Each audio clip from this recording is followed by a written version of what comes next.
ରାଧେ ଶ୍ୟାମ। ତ ଚାଲନ୍ତୁ ଯୋଉଠୁ ଛାଡ଼ିଥିଲେ ପୁଣି ସେଇଠୁ ଆରମ୍ଭ କରିବା। ଯେଉଁ ଲୋକ ସ୍ୱାତ୍ବିକ କର୍ମରେ ଶ୍ରଦ୍ଧା କରେ ତାର କୌଣସି ବିଷୟ ସନ୍ଦେହ ନଥାଏ। ଦୁଃଖରେ ଦୁଃଖିତ, ସୁଖରେ ଆନନ୍ଦ ମଧ୍ୟ ସେ ହୁଏ ନାହିଁ।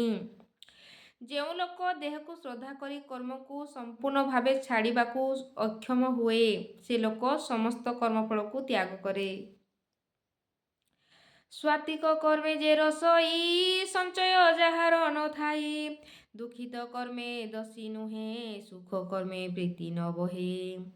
ଯେ ନର ଦେହ ଅଭିମାନୀ ସମ୍ପୂର୍ଣ୍ଣ କର୍ମକୁ ସେ ପୁଣି ତେଜିବା ପାଇଁ ଅସମର୍ଥ ହୁଅଇ ସେ ନର ସମସ୍ତ ଏ କର୍ମ ଫଳେ ତ୍ୟାଗୀ ସେହି ପ୍ରକୃତ ତ୍ୟାଗୀ ଅଟେ ସେହି। ଶୁଣନ୍ତୁ, ଯେ ସ୍ୱାତ୍ବିକ କର୍ମୀ ସିଏ କୌଣସି ଦୁଃଖରେ ଦୁଃଖୀ ହୁଏ ନାହିଁ, କୌଣସି ଆନନ୍ଦ ଆସିଲେ ମଧ୍ୟ ସେ ସୁଖୀ ହୁଏ ନାହିଁ।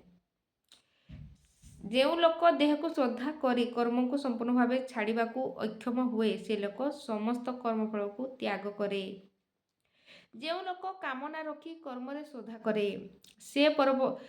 ସେ ପର ଲୋକରେ ମିଶ୍ର ଫଳ ପାଏ। ବୁଝିପାରୁଛନ୍ତି? ଯେଉଁ ଲୋକ ଟିକେ କାମନା ରଖିକି କର୍ମ କରୁଛି, କର୍ମ ପ୍ରତି ଶ୍ରଦ୍ଧା ରଖୁଛି, ସେ ପରଲୋକରେ ଟିକେ ମିଶ୍ରିତ ଫଳ ପାଏ। ସେ ପ୍ରଧାନ ଦେବତାକୁ ପୂଜେ ସେ ଦେବଜନୀ ପାଏ। ଯେ ଅନ୍ୟମାନଙ୍କୁ ପୂଜା କରେ ସେ ନର୍କ ଭୋଗ କରେ। ଯେ ଇଷ୍ଟ ଅନିଷ୍ଟ ମିଶ୍ର ଫଳକୁ ଭୋଗେ ସେ ମର୍ତ୍ତ୍ୟରେ ଯୋନି ଜନ୍ମା ହୋଇ ଦୁଃଖ ସୁଖ ଭୋଗ କରେ।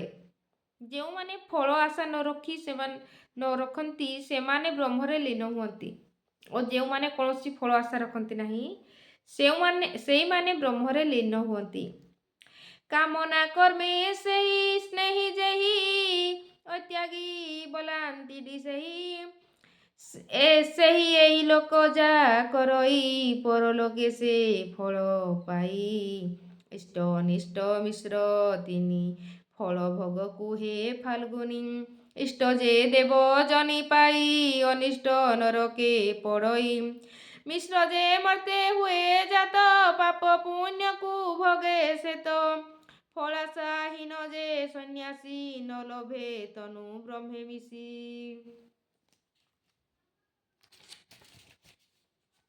ସମସ୍ତ କାମନା ସିଦ୍ଧ ସକାଶେ ପାଞ୍ଚଟି କାରଣ ଅଛି। ସାଂଖ୍ୟ ବେଦାନ୍ତ ଯାହା କହେ ତାହା ମୋହଠାରୁ ଶୁଣ। ଯେ ଦେହରେ ଅଧିଷ୍ଠାନ କରେ ସେ କର୍ତ୍ତା କାରଣ ପୃଥ୍ୱୀ, ଆପ, ତେଜ, ମରୁତ ଓ ବ୍ୟୋମ ଏ ପଞ୍ଚଭୂତ, ଏଥିରୁ ବ୍ୟାକ୍ ପାଦ, ପାଣି, ପାୟୁ, ପ୍ରସ୍ଥ, ଜନ୍ମ, ଆହୁରି ମଧ୍ୟ ପ୍ରାଣ, ପାନ, ସମାନ, ଉଦାନ ଓ ବ୍ୟାନ ଏହି ପଞ୍ଚବାୟୁ ପାଞ୍ଚପ୍ରାଣ ନାମରେ ଖ୍ୟାତ। ସର୍ବକର୍ମରେ ସିଦ୍ଧି ପାଇଁ ପାଞ୍ଚଟି କାରଣ ଅଛଇ। ସାଂଖ୍ୟ ବେଦାନ୍ତେ ଯେ ଭକତ ମୋଠାରୁ ଶୁଣ କୁନ୍ତୀସୁତ। ଶରୀରେ ଅଧିଷ୍ଠାନ ସେହି କର୍ତ୍ତା ବୋଲି ନ ଜାଣ ତୁହି। କାରଣ ପୃଥ୍ୱୀ ଆଦି ପଞ୍ଚଭୂତ ଏ କୁନ୍ତୀସୁତ। ଆକାଶୁ ଶ୍ରବଣ ଜନ୍ମଇ ବାୟୁରୁ ତ୍ୱଗେନ୍ଦ୍ରିୟ ହୋଇ। ଅନଳୁ ଚକ୍ଷୁ ହୁଏ ଜାତ ଜଳୁ ରସନାର ସମ୍ଭୂତ। କାୟ ବଚନ ମାନସରେ ମନୁଷ୍ୟ ଯେ କର୍ମ କରେ ନ୍ୟାୟ ହେଉ ବା ଅନ୍ୟାୟ ହେଉ ଏହି ପଞ୍ଚ ତାର କାରଣ। ଅଗ୍ନିହୋତ୍ରାଦି ନ୍ୟାୟ, ହିଂସାଦି ଅନ୍ୟାୟ। ପୃଥ୍ୱୀରୁ ଘ୍ରାଣ ଜାତ ଜାଣ ଏ ପଞ୍ଚଭୂତକୁ ଉତ୍ପନ୍ନ। ବାକ୍ପାଦ ପ୍ରାଣୀ ପାୟୁ ପ୍ରସ୍ଥ ଏ ସର୍ବ ପଞ୍ଚଭୂତ ଜାତ। ପ୍ରାଣାଦି ଯେ ପଞ୍ଚ ପବନ କହିବା ତାହାଙ୍କର ସାନ। ହୃଦୟେ ପ୍ରାଣ ଗୁହ୍ୟେ ପାନ ନାଭିରେ ରହଇ ସମନ। କଣ୍ଠରେ ବସଇ ଉଦାନ ସର୍ବ ଶରୀରେ ବ୍ୟାପେ ବ୍ୟାନ। ପଞ୍ଚ ଉପବାୟୁ ଯେ ବୀର ନାଗ କୁରୁମ କୁରୁବଳ। ବେଦଧର ଯେ ଧନଞ୍ଜୟ ଏ ପଞ୍ଚ ହୋଇ ଉଦୟ। ନାଗରେ ଉଦ୍ଗୀର୍ଣ୍ଣ କରେ କର୍ମ ଯେ ଉନ୍ମୀଳନ କରେ। କୁବଳ ଚିତ୍କାର ପରାଏ ବେଦ ତରେ ହାର ହୁଏ। ମାଗିଲେ ପ୍ରାଣୀ ଧନଞ୍ଜୟ ନ ଛାଡ଼େ ତାର ଯେ ଦେହ। ଏ ହେତୁ ପାଞ୍ଚ ପ୍ରାଣବାତ ଜଗତେ ହୋଇଛି ବିଖ୍ୟାତ। କାୟ ବଚନ ମାନସରେ ନର ଯେ ବଣ କର୍ମ କରେ। ଯେ ଆତ୍ମା ସେ କର୍ତ୍ତା ସ୍ୱରୂପରେ ଥାଏ, ଭଲ ମନ୍ଦ ସେ ଚେତାଇ ଦେଉଥାଏ, ମୂଢ଼ ମନ ଏହା ଜାଣିପାରେ ନାହିଁ। ଯାହାର ଅହଙ୍କାର ନାହିଁ ସେ ଆତ୍ମାକୁ ବ୍ରହ୍ମ ମନେ କରେ, ତାକୁ ଭବବନ୍ଧନ ଲାଗେ ନାହିଁ। ନ୍ୟାୟ ବା ଅନ୍ୟାୟ ଯା ହୋଇ ସେ ପଞ୍ଚ ତାର ହେତୁ ହୋଇ, ଅଗ୍ନି ହରତାଦି ନ୍ୟାୟ ଅଟେ, ହିଂସାଦି ନ୍ୟାୟ ପ୍ରକଟେ। କର୍ତ୍ତା ସ୍ୱରୂପେ ଆତ୍ମା ସେହି ଜ୍ଞାନ କରଇ ଅଜ୍ଞ ସେହି, ଏତକୁ ପ୍ରାଣ ବହୁତ ଥିଲେ ନରେଖେ ମୃଢ଼ ଚିତ। ପ୍ରକୃତ ଆତ୍ମା ଦର୍ଶନ ପ୍ରାପ୍ତ ନ ହୁଏ କଦାଚନ, ଅହଙ୍କାର ଯେ ଯାର ନାହିଁ ଆତ୍ମାକୁ ବ୍ରହ୍ମ ସେ ଜାଣଇ।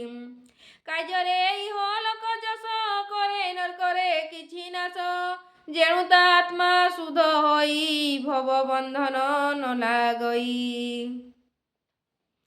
ବୁଝିପାରୁଛନ୍ତି? ଯେ ଆତ୍ମା ସେ କର୍ତ୍ତା ସ୍ୱରୂପରେ ଥାଏ, ଭଲ ମନ୍ଦ ସେ ଚେତାଇ ଦେଇଥାଏ ଓ ମୂଢ଼ ମନ ଏହା ଜାଣିପାରେ ନାହିଁ। ଯାହାର ଅହଙ୍କାର ନାହିଁ ସେ ଆତ୍ମାକୁ ବ୍ରହ୍ମ ମନେ କରେ, ତାକୁ ଭବବନ୍ଧନ ଲାଗେ ନାହିଁ। ବୁଝିପାରିଲେ?